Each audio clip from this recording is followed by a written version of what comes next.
하나님 말씀 로마서 8장 14절에서 17절 교독하시겠습니다. 무릇 하나님의 영으로 인도함을 받는 사람은 곧 하나님의 아들이라. 너희는 다시 복사하는 우리의 영을 받지 아니하고 양자의 영을 받았으므로 우리가 아빠 아버지라고 부르짖느니라. 성령이 친히 우리의 영과 더불어 우리가 하나님의 자녀인 것을 증언하시나니 자녀이면 또한 상속자고 곧 하나님의 상속자여 그리스도와 함께 상속자니 우리가 그와 함께 영광을 받기 위하여 고난도 함께 받아야 할 것이니라. 아멘. 오늘 본문의 말씀 의지해서 그리스도와 함께한 상속자니라는 제목으로 함께 은혜를 나누고자 합니다. 영국에서 평생 이 구걸만 하던 한 노인이 있었습니다. 그날도 굶주린 배를 움켜잡고 배고파서 굴을 하고 있는데 한 젊은 신사가 은혜를 베풉니다. 큰 은혜라기보다도 아주 소박한 은혜, 햄버거를 사서 맛있게 먹도록 은혜를 베풀었습니다. 이 노인 입장에서는 너무나 감사한 것이죠. 구걸하로서 살면서 이렇게 신사에게 대접받아보기는 처음인 것 같습니다. 그래서 자기가 갖고 있던 오래된 먼지가 묻은 바이올린을 그 젊은 신사에게 줍니다. 내가 가진 것이 이것밖에 없습니다. 너무 감사합니다. 라고 준 것이죠. 그 노인은 그걸 하다가 그의 굶주려서 죽고 맙니다.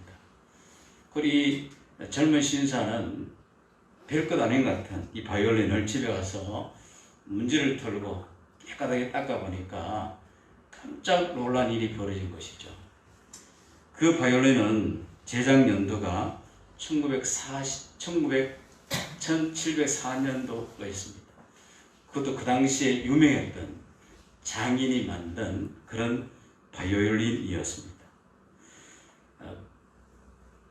그러니까 1704년 이 골동품이죠. 이 바이올린은 오래되고 관리를 잘하면 소리가 아주 아름답게 잘 난다는 겁니다. 그래서 그 당시에 가격은 수십억 원이 넘는 그런 가치. 만약 이 노인이 이 바이올린의 가치를 알았다면 그렇게 어렵고 힘들게 살았을까요? 가치를 몰랐기 때문에, 그 바이올린의 가치를 몰랐기 때문에 그는 굶주렸다는 것입니다. 가치를 모르면 누구나 다 이런 모습이 나타나는 것이죠. 그러다 우리는 어떻습니까? 자신의 가치, 나의 가치, 그리고 다른 사람의 가치, 그 가치를 제대로 보고 있는가? 상품을 잘 팔기 위해서는 어떻게 됩니까? 진열들 위에 상품을 잘 진열해놔야 합니다. 정말 보기에도 좋고 사고 싶은 마음이 들도록 진열을 잘 해놔야 되는 것이죠. 그것처럼 우리도 자신의 가치를 제때 드러낼 수 있는 자신을 가꾸는 것이 굉장히 중요합니다. 그렇다면 일반적인 사람들도 자기의 가치를 평가받으면 굉장히 기쁘지요. 자기를 알아주는 사람에게, 자기의 가치를 인정해 주는 사람에게 헌신하고 이 존경을 표하는 그런 모습들을 우리가 보게 됩니다.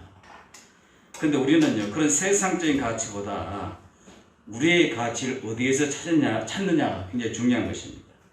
자, 우리는 우리의 가치를 어디에서 찾아야 할까요? 오늘 이 자리에 있는 우리 귀한 성도님들은 어디에서 자신의 가치를 찾고 있습니까? 하나님께서 우리에게 주신 은혜 가운데 가장 큰 은혜가 뭡니까? 가장 큰 은혜. 그것은 바로 우리를 하나님의 자녀 삼으신 은혜라는 겁니다.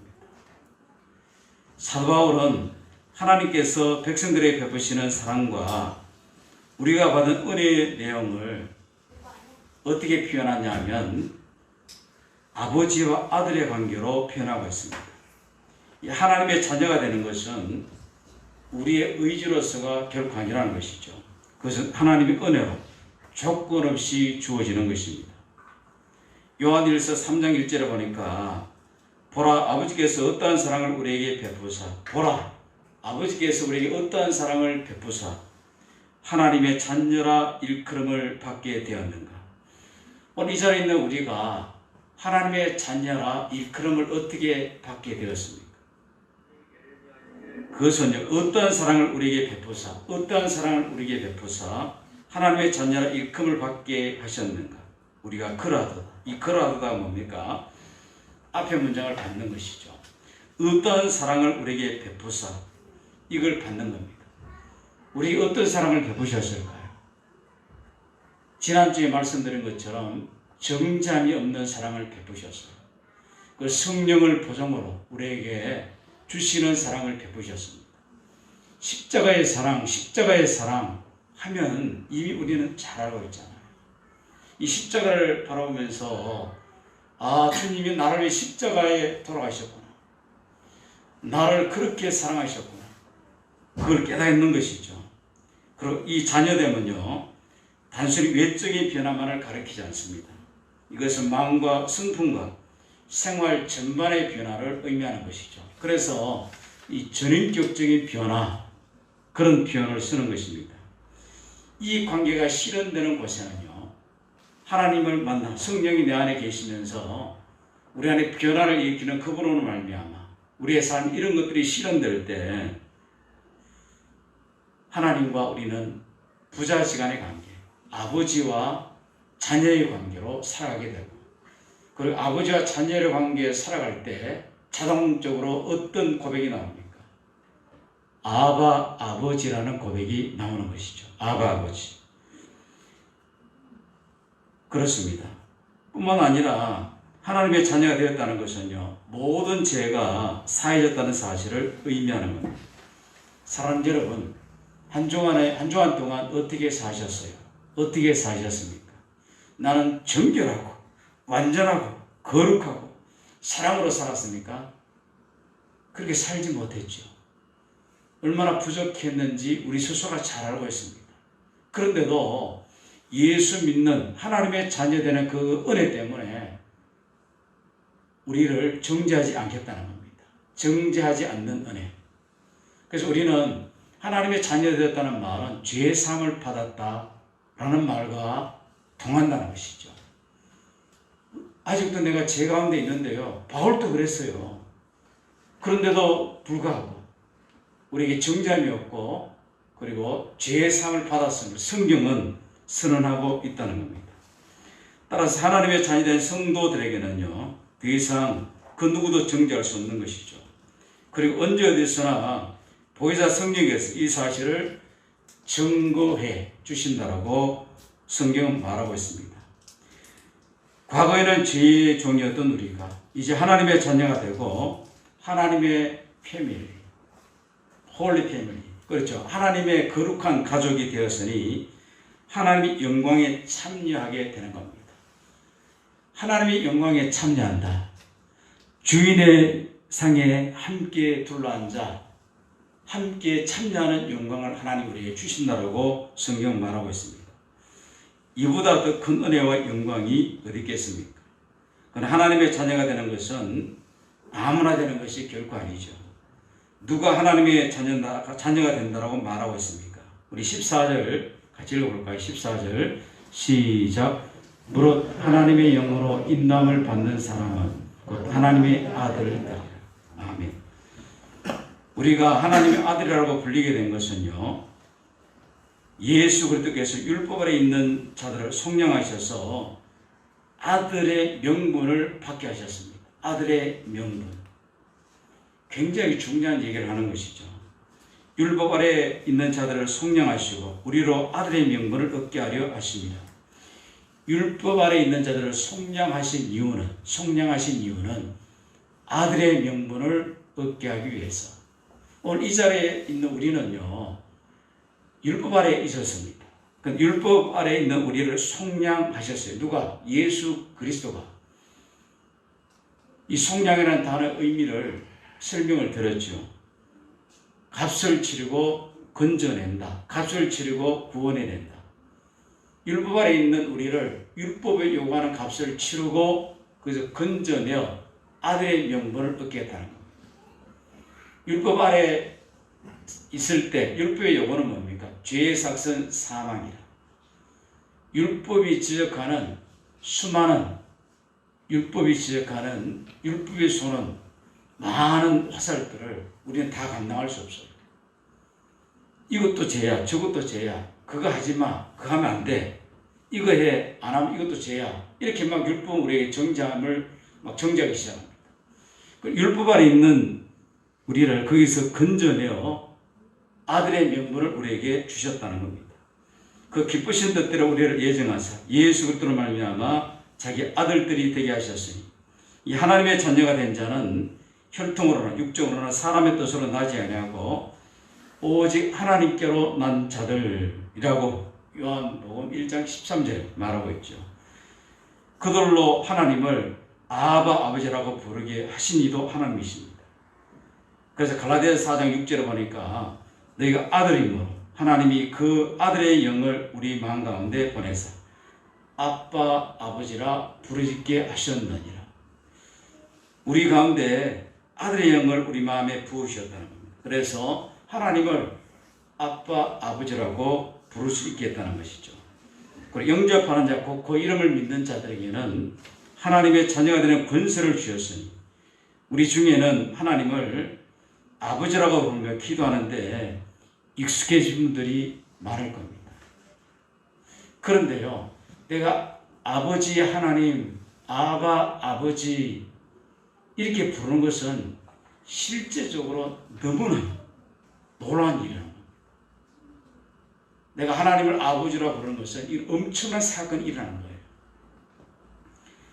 우리 하나님을 아버지라고 부르는 것은 우리 안에 성령님이 임하여 계시다는 부인할 수 없는 증거입니다. 내 안에 성령이 계실까 안 계실까? 그걸 여러 가지로 우리가 말할 수 있는데 가장 중요한 것 중에 하나가 하나님을 아버지라고 부르는 내 신앙 고백 속에서 성령이 내 안에 계심을 우리는 알 수 있다는 겁니다. 성령이 우리 안에 계시지 않고는 하나님을 아버지라고 부를 수 없어요. 성령이 내 안에 계시기 때문에 하나님을 아버지라고 부르고 있습니다. 아니, 교육받아서 그렇죠, 목사님. 그리고 습관화되어서 그렇죠. 이렇게 의문을 던질 수 있지만 아니라는 겁니다. 성령이 하시지 않고는 하나님을 아바 아버지라 부를 수 없다는 거예요. 그러다 오늘 이 자리에 있는 저와 여러분은 하나님을 아버지라고 부르잖아요. 하나님 아버지 너무나 자연스럽게 부르잖아요. 그렇다면 우리 안에 누가 계신다? 성령이 계신다. 아들의 영을 우리 마음에 부어주셔서 그 성령을 부어주셔서 하나님을 아바 아버지라고 부르게 하셨다는 겁니다. 그래서 우리가 하나님을 아버지라고 부르는 것만으로도 강력한 성령의 역사다. 성령의 역사다. 우리가 성령의 역사하니까 죽은 자가 살아나는 거, 그리고 불치병이 치료받는 거, 그리고 방안을 막 샤샤 막 해야 되는 거, 그리고 성령의 역사하니까 손을 얹으면 불덩어리처럼 막 뜨거운 역사가 나타나는 거, 이런 것만 자꾸 생각합니다. 그 하나의 후폭풍과 같은 거예요. 그런 거는 본질은 성령이 내 안에 계심으로 하나님을 아버지라고 고백하게 하시는, 이게 본질이라는 것입니다. 이게 본질이고, 아까 말한 그런 것들은 그렇게 하실 수도 있고 안 하실 수도 있고 그런 거예요. 물론 그렇게 하시면 더 은혜스럽고 더 뜨거울 수도 있는데, 그거 안 해도 내 안에 성령이 계시기 때문에 하나님을 아버지라고 부르짖게 하신다는 이 놀라운 은혜. 성령의 친히 우리의 영과 더불어 우리가 하나님의 자녀인 것을 증언하시나니라고 말합니다. 그리고 15절에 양자의 영을 받았으므로, 본문에 그렇게 되어 있죠. 현대인의 성경에 보면 자녀로 삼으시는 영, 그렇게 표현되어 있습니다. 자녀로 삼으시는 영, 같은 의미인데요. 좀 이해되기 쉽게 자녀로 삼으시는 영, 다시 말하면 자녀로 삼았다 말은 입양했다, 그런 뜻입니다. 태어날 때부터 하나님의 자녀는 아니었다는 의미죠. 본래부터 하나님의 유일하신 아들은 예수 그리스도입니다. 우리는 원래 죄의 종이었습니다. 에베소 2장 3절에 이렇게 말합니다. 전에는 우리도 다 그 가운데서 우리 육체의 욕심을 따라 지내며 육체와 마음이 원하는 것을 하여 다른 이들과 같이 본질상 진노의 자녀이었더니 본질상 진노의 자녀이었더니 그런데 성령의 말씀으로 하나님의 자녀가 된 겁니다. 하나님의 자녀. 신분이 바뀐 거예요. 근본이 바뀌었습니다. 누가요? 이 자리에 있는 우리 모두가. 우리에겐 양자가 되는 것에 대해서 익숙하지 않죠. 양자로 가는 일도 별로 없고 양자를 드리는 일도 별로 없지만 로마 시대에는 굉장히 이게 흔했다는 겁니다. 양자라면 자칫 명색만 명분상만 그런 거 아닌가 이렇게 생각합니다. 그러나 그때 로마 법에 의하면요 국가에서 법적으로 양자는 친자와 동일하게 법적으로 인정을 해줬다는 겁니다. 친아들이든 양자든 똑같은 법적인 효력이 있다는 거예요. 똑같은 아버지의 성을 이어받을 수 있는 권리가 있고 아버지가 누리는 모든 것을 누릴 수 있는 권리가 이 양자에게 주어진다는 겁니다. 양자라고 해서 잘못 취급되는 것이 결코 아니라는 것입니다. 이런 의미에서 우리는 모두 하나님의 양자라는 것. 우리는 본래 본질상 진노의 자식이었으나 이제 하나님의 양자가 되어 하나님 나라를 유업으로 받을 수 있는 존재가 되었다는 겁니다. 그래서 17절에 보니까 성경은 이렇게 말씀하고 있습니다. 17절 시작. 자녀이면 또한 상속자 곧 하나님의 상속자여 그리스도와 함께한 상속자여 우리가 그와 함께 영광을 받기 위하여 고난도 함께 받아야 할 것이니라. 아멘. 자녀이면 또한 상속자 곧 하나님의 상속자여 그리스도와 함께한 상속자니라고 오늘 본문에 분명히 말하죠. 요즘 이슈화된 사건이 있었습니다. 정인이 사건. 양자로 입양해 갔는데 이 애를 구타를 해서 이 정인이가 죽음에 이르렀죠. 그래서 핫 이슈가 되었습니다. 근데 그 부모들을 조사해 보니까 가관이에요. 참 부끄럽다라는 생각이 듭니다. 그 부모들이 목사라는 거예요. 목사. 남편도 아버지가 목사고 그 아내도 아버지가 목사고 목사 가정에 자란 자녀 이 두 사람이 결혼했는데 정인이를 입양했는데 이걸 때려 죽였어요. 천인 공로할 일을 그들이 범한 것이죠.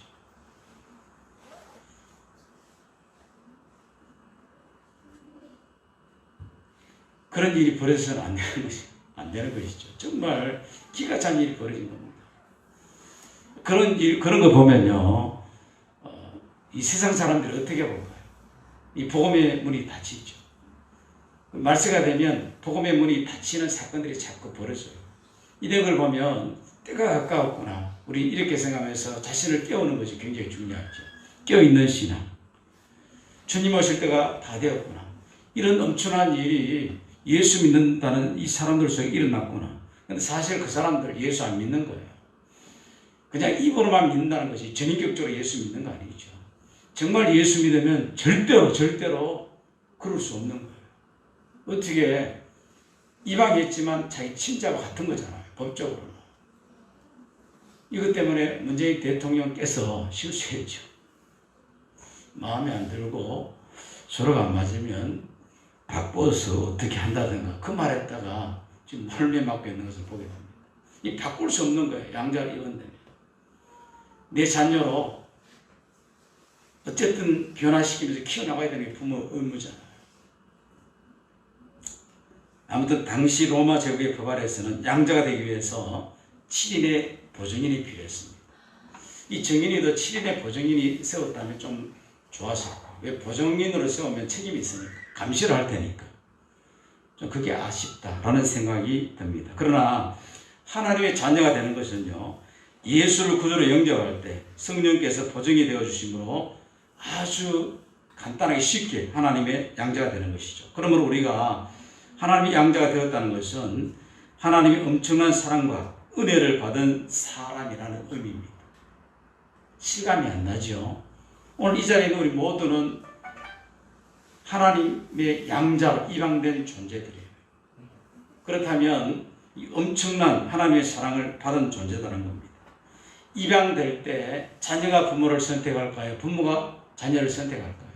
입양될 때 자녀에게는 아무 권리가 없습니다. 부모가 일방적으로 자녀를 선택하는 것을 보게 되죠. 아들이 양자 지위를 얻기 위해서 할 수 있는 것은 아무것도 없다는 겁니다. 이것이 하나님께서 우리를 자녀로 택하셨다는 영적 원리예요. 그래서 성경은 하나님의 자녀가 되는 것을 권세라고 표현하는 겁니다. 영접하는 자, 곧 그 이름을 믿는 자들에게는 하나님의 자녀가 되는 권세를 주셨으니 그렇습니다. 오늘 본문 15절에 보니까 우리가 아빠, 아버지라고 부르짖느니라. 이 아빠, 아버지라고 고백이 엄청난 권세임을 말하고 있는 겁니다. 아무나 하나님을 아빠, 아버지라고 부를 수 없다는 것이죠. 이 사실에 대해서 유대인들에게는 이 기절초풍할 일인 겁니다. 예수님이 십자가에 못 박히신 이유 중에 여러 가지가 있지만 그 중에 가장 큰 이유가 뭐냐면 예수님이 하나님을 아버지라고 표현했기 때문에. 어떻게 네가, 우리는 감히 하나님을 아버지라고도 부를 수 없는데 어떻게 네가 감히 하나님을 아버지라고 부르냐고. 신성모독죄. 그걸 걸고 넘어진 것이죠. 이슬람 교회 교주가 마호메트입니다. 마호메트는 99가지 이름이 있다고 해요. 그런데 아버지라는 이름은 없습니다. 석가모니, 부처님 여러 가지 부르지만 아버지라고는 절대 부르지 않습니다. 그런데 예수를 믿는 우리는 하나님을 아버지라고 부르고 있는 것입니다. 그렇다면 하나님 아버지라는 고백에 어떤 은혜가 있다는 겁니까? 하나님을 아버지라고 부르는 것은 하나님과 너무나 친밀하다라는 것입니다. 친밀하다. 성령님은 하나님을 오늘 본문에 15절에 말한 것처럼 아빠, 아버지라고 부르게 하신다고 하셨는데 우리말 아빠와 같은 말이에요. 어린 자녀들이 아버지를 부르는 친밀한 표현입니다. 어떤 목사님이 그러시더라고요. 지금 32살 된 아들이 있는데 34살인가 아들이 있는데 지금부터 아빠 하고 말을 놓으면서 얘기한대요. 어떤 사람들은 아버지 안녕하세요, 아버님 안녕하세요 하는가 아버지에게 이해를 갖추잖아요. 그럼 더 예절 바른 사랑 같잖아요. 근데 자기는 그게 별로 싫대요. 그냥 아빠하고 반말 비슷하게 아버지에게 타고하는 거. 이게 더 좋대요. 어찌 보면 맞기도 안 같고 안 맞기도 않고 아리송하지만 그 목사님 의도는 이겁니다. 자식과 아버지와의 친밀감 때문에 자기는 지금도 그렇게 하고 있다. 뭐 그렇게 얘기를 하더라고요. 이 친밀감. 언제든지 부를 수 있는 아빠. 언제든지 모든 것을 상의할 수 있는 아빠. 그처럼 하나님은 그런 아빠라는 사실을 오늘 본문을 통해서 우리에게 말하고 있습니다. 다시 말하면 하나님이 두렵지 않는 하나님, 두려운 존재가 아니라 하나님의 그 놀라운 사랑으로 친밀감을 느끼는 존재. 수리아 출신의 교부 크리스토스톤과 데오드레투스는 이 단어가 당시 어린아이들이 아버지를 불렀을 때 명칭이라고 그들은 말했습니다. 따라서 이를 하나님과 사람과의 관계에 도입한 것은 획기적인 것이죠. 왜냐하면 이는 구약에서 하나님 어떤 분입니까? 의미하시고 그리고 심판주, 하나님은 광대하시고 하나님이 위대하시고 그 하나님 앞에 머리도 못 드는 불을 떨어야 되는 이 구약적 개념의 이미지를 벗어나서 정말 친밀하게 아빠, 아버지로 부르는 그런 표현을 수고했다는 겁니다. 그러나 이것은 바울의 독창적인 사상이 아니라는 거예요. 실제로 예수님께서 이 세상에 오시면서 오신 이유가 뭡니까? 지혜로 인해서 단절된 하나님과 인간의 관계를 회복시켜 주심으로써 하나님은 우리 인간에게 있어서 심판주이시기 이전에 사랑과 긍휼을 베풀어 주시는 아버지가 되심을 주님이 먼저 보여주신 것입니다. 이들은 아버지의 혈통을 이어받은 자녀로 아버지의 보호와 그의 특권을 함께 누리게 됩니다. 이와 같이 우리가 하나님의 자녀가 되었을 때 하나님의 보호 아래 있게 되는 것이죠. 과거에는 지하에 있었는데, 그래서 사망의 고통 속에 시달려야 했는데, 이제 하나님의 자녀가 되어 하나님의 보호하심을 받으므로 더 이상 사망이 우리 왕노릇하지 못하게 되었다는 겁니다. 죄의 권세가 우리를 삼키지 못한다는 것입니다. 또한 하나님의 영광과 특권에 동참하게 된 것이죠. 하나님의 자녀 삼으신 것, 죄로부터 정죄함을 받지 않는, 죄로부터 자유함을 누릴 수 있는 이 은혜를 주신 것도 감사한데, 하나님의 영광에 참여할 수 있는 은혜를 우리에게 주셨다는 거예요. 하나님의 자녀된 우리는요, 죽음이 아니라 영생의 반열에 들게 된 겁니다. 로마서 8장 15절에 또다시 두려움에 빠뜨리는 종살의 영을 받은 것이 아니라 성령께서 하나님을 아버지라고 부르게 하시는 것은 바로 이 일을 행하시는 겁니다. 또다시 두려움에 빠뜨리는 종살의 영을 받은 것이 아니라 양자의 영을 받았으므로 우리가 아빠 아버지라 부르짖느니라. 이를 위해서 성령께서 우리 속에 역사하셨다라고 성경은 말합니다. 성령님은 하나님이 아빠 아버지라는 확정을 십자가를 통해서 주신다는 겁니다.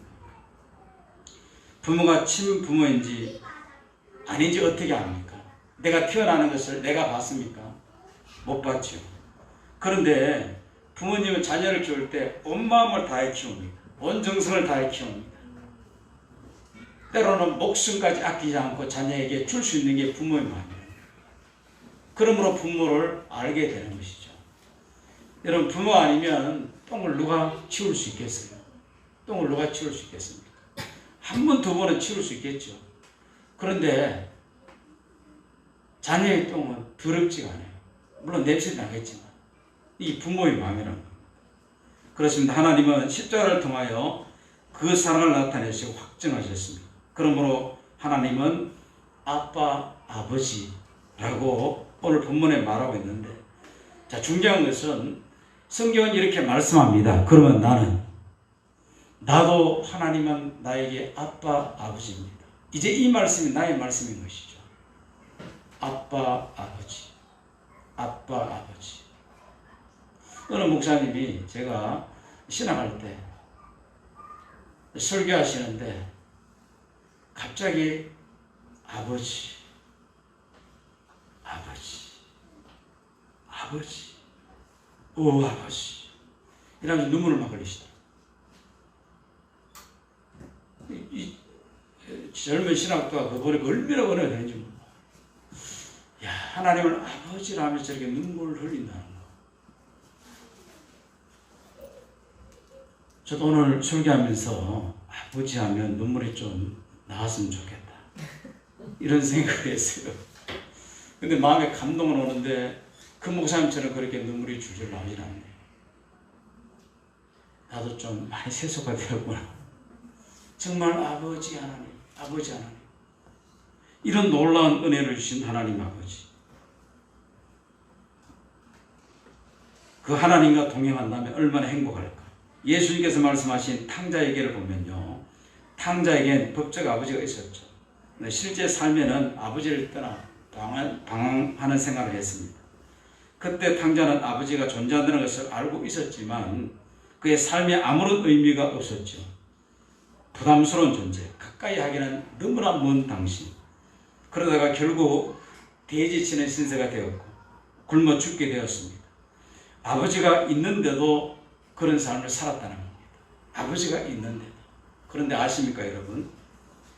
정말 안타까운 많은 그리스도인들이 이런 탕자와 같은 삶을 살고 있다는 겁니다. 아버지가 있는데도, 내가 아버지를 만났는데도 이 탕자처럼 아버지를 아버지라 부르지 못하고 그렇게 살아가는 많은 사람이 있다는 겁니다. 교회를 다녀도 영적으로 탕자가 많다는 것이죠. 하나님을 아빠, 아버지라고 부르지 않고 지내는 그런 삶을 산다는 겁니다. 그런데 탕자의 삶에 놀라운 변화가 일어났죠. 탕자가 아버지께로 돌아온 것입니다. 저는 더 이상 아버지라고 부를 수 없습니다 라고 했을 때 아버지는 자녀의 권세를 완전히 회복시켜주는 것을 보게 됩니다.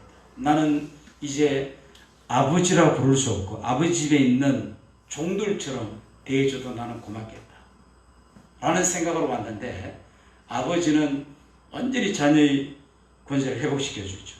우리도 마찬가지입니다. 하나님을 아빠, 아버지라고 부를 수 있을 때 우리 인생은 거듭나게 되는 것이죠.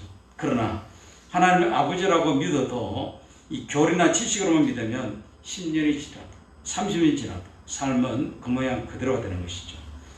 영적으로는 아버지를 떠난 탕자의 모습이 되는 겁니다.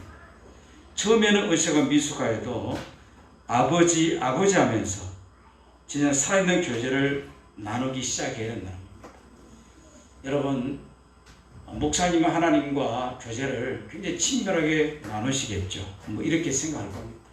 목사니까 당연하겠지. 그런데요, 친밀함으로 나누지 못할 때가 훨씬 더 많아요. 왜냐하면 그건 4개의 문제가 있는 거예요. 아버지 하면서 계속 아버지 앞에 나가야 되는데 나가지 못하는 내 모습 때문에 그런 아름답고 귀한 친밀감을 놓칠 때가 많다는 겁니다. 그런 친밀감을 누리기 위해서는 끊임없이 아버지께 나가는 신앙의 자세가 중요한 것이죠. 만약에 하나님이 여전히 두렵게 여겨진다면,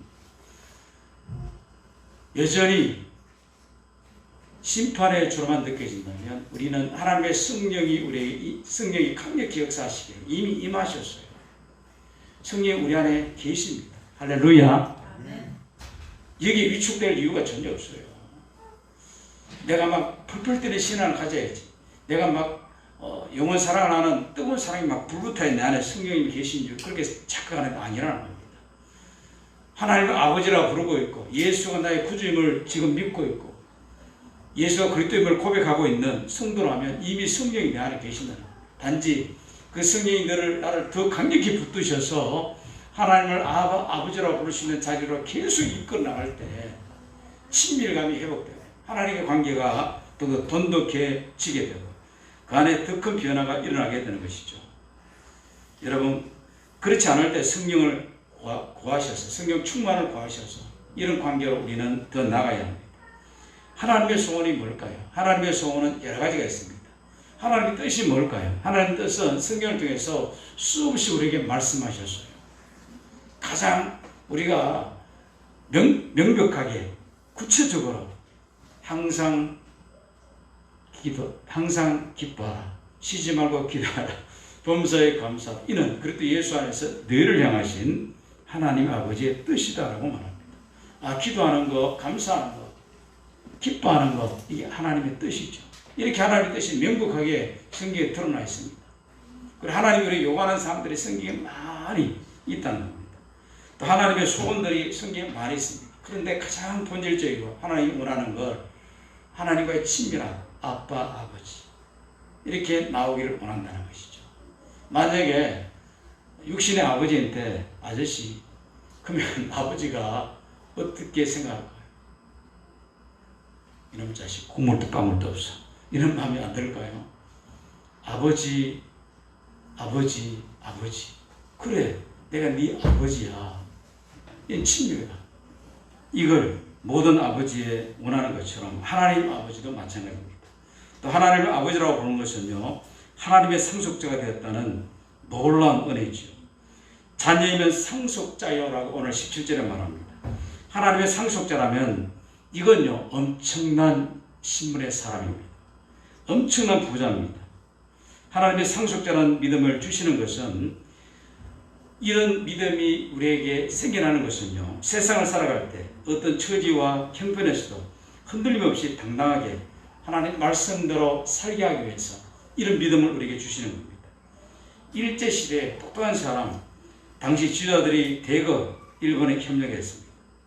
왜냐하면 조선이 독립할 기미가 전혀 안 보였기 때문에. 그래서 일본과 우리는 이제 하나 되어야 되나 보다. 그런데 그런 어려운 가운데서도 독립운동한 사람들, 그 사람들의 후손들은 어떻습니까? 지금도 떳떳하게 살죠. 그때 협력한 사람들은 괜히 매국노 이런 수식어가 붙어서 자녀들까지 괴로운 것을 보게 됩니다. 물론 그 당시에는요 그런 환경이 주어지면 99%가 협력 안 할 사람이 없어요.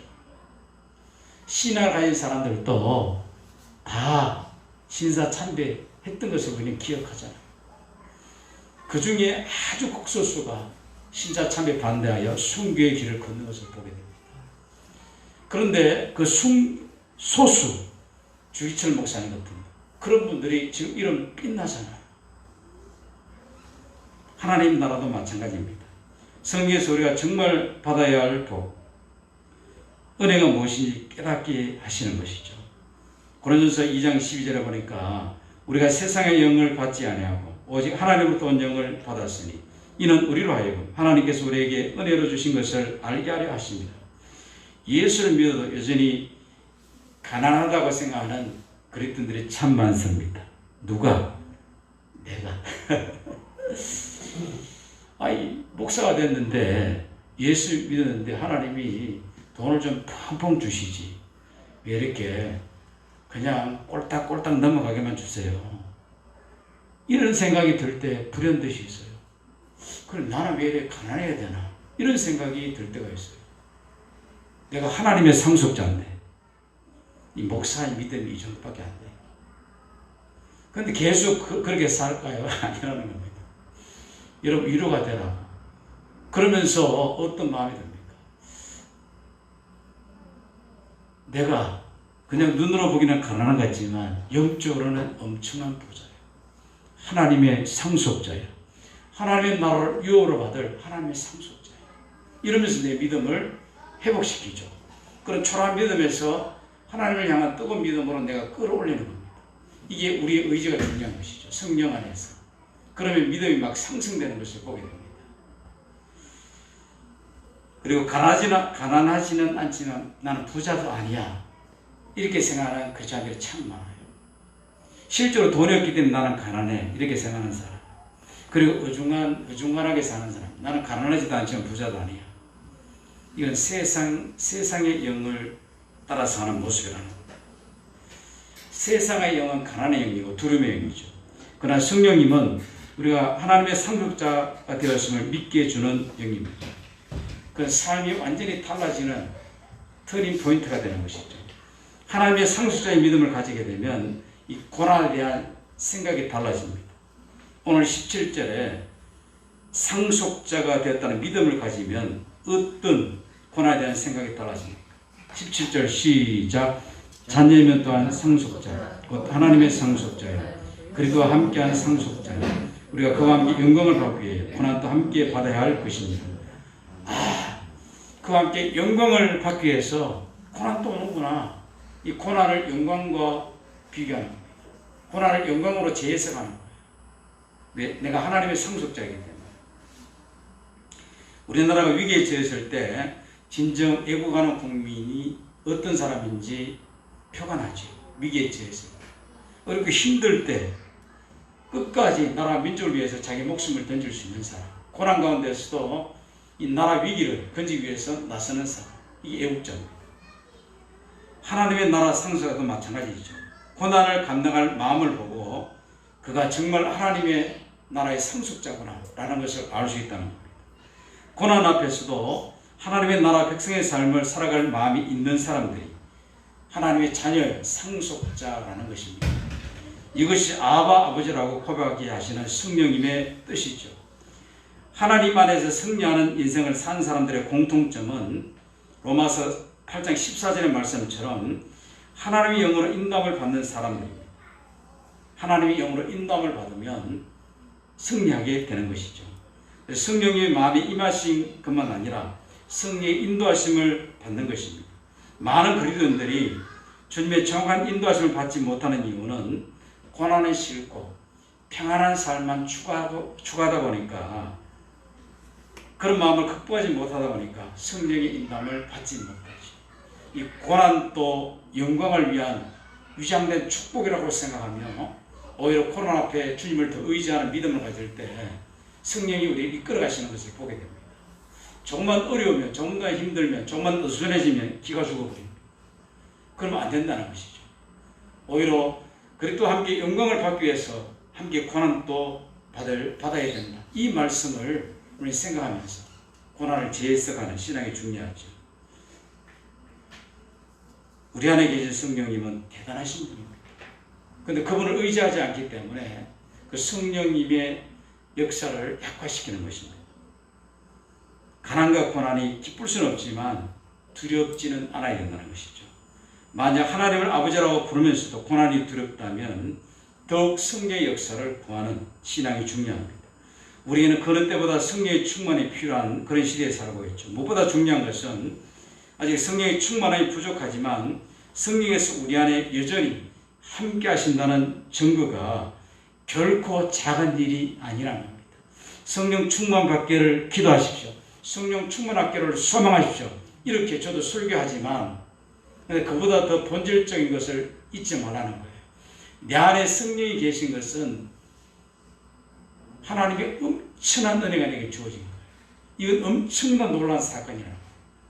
이 사건을 우리 모두는 갖고 있는 거예요. 그래서 이제 그분이 내 안에서 일하시고 나를 이끌어갈 수 있도록 그분에게 내 자신을 자꾸 맡기는 신앙이 중요한 것입니다. 이 빌리가르 목사님이 이런 말을 했어요. 성령의 체험을 삼아하는 성도들에게 들려줄 좋은 소식이 있는데 그것은 우리가 더 이상 성령을 기다릴 필요가 없다는 것입니다.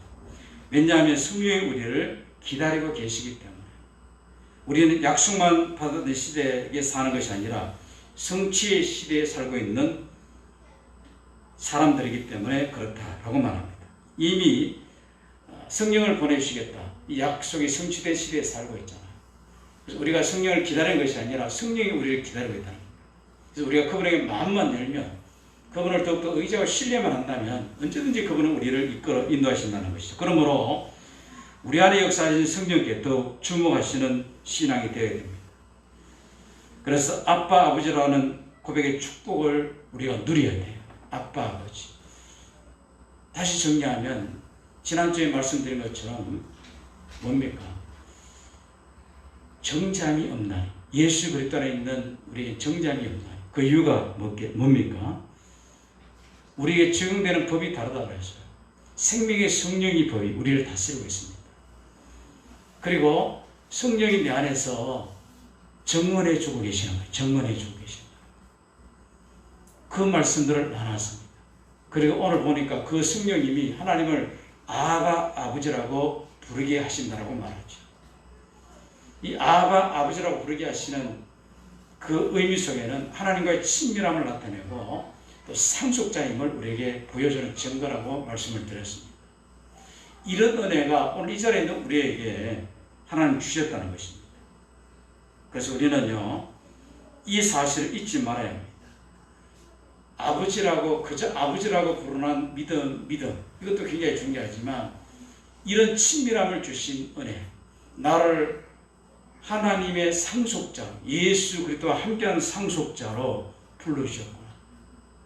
이 사실을 믿고 당당하게 어깨에 힘을 주고, 그렇죠, 믿음의 고백을 하면서 살아도 된다는 것. 아니, 충분하다는 것. 하나님의 은혜는요, 쉽게 말하면 하나님 우리에게 주신 은혜는 그래도 될까 안 될까, 해야 될까 말까 될까가 아니라는 거예요. 충분하고도 완전하고도 부족함이 없는 은혜를 우리에게 주셨어요. 특히 구원에 대해서는 전혀 우리가 할 일이 없죠. 구원에 대해서는. 그냥 예수를 구주로 믿는 것, 내가 했다면 예수를 구주로 믿는 것, 이게 내가 했다는 건데, 이것도요, 우리 안에 믿음을 주셔서 예수를 구주로 고백하게 하시는 은혜를 우리는 발견할 수 있잖아요.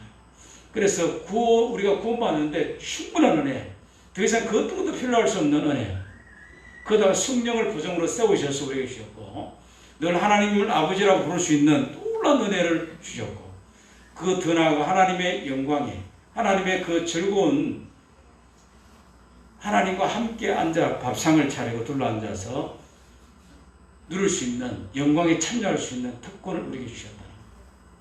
이걸 믿으시기 바랍니다. 할렐루야. 믿어져요? 이런 은혜가 우리에게 주어졌다니까요. 제 말이 아니라 로마서의 말입니다.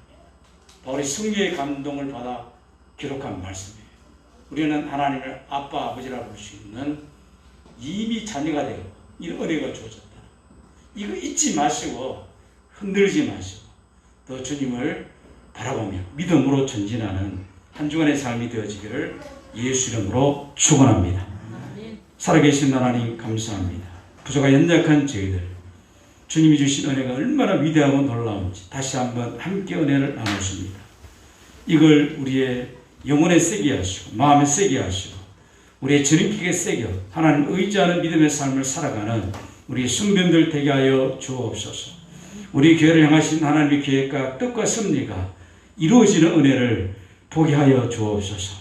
하나님 우리 교회를 부흥시켜 주시고 성도의 가정에 하나님의 은혜와 능력이 넘치는 이 놀라운 아버지의 이 관계를 누리는 우리 성도들 다 되기를 원하며 예수님의 이름으로 기도드립니다. 아멘.